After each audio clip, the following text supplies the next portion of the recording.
Две активни забрани за увоз на храна издадени се од Агенцијата за храна и ветеринарство бразилско пилешко поради птичји грип и месо од мали преживари од Албанија, бидејќи се појавило чума во областа Малдебар место Кастриот на фарма со 200 кози, каде што имало појава на ново жариште на болеста по пријавата на првиот случај во областа Скадар.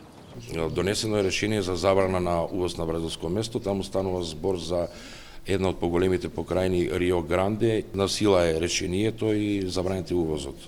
Од пред 5 дена донесовме и решение за забрана, сега е појавена болест ППР за мали преживари, за овци и кози од соседна Албанија, каде што во областа Малдебар, поточно Кастриот, првичниот случај беше во Скадар со едно заболено животно.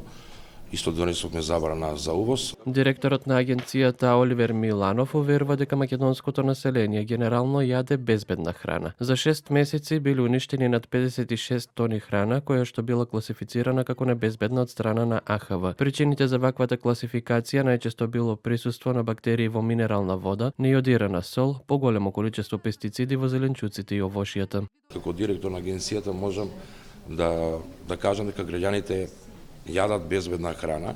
Сега со напливот на температурите се зголемени и транзитот на туристи по туристичките места.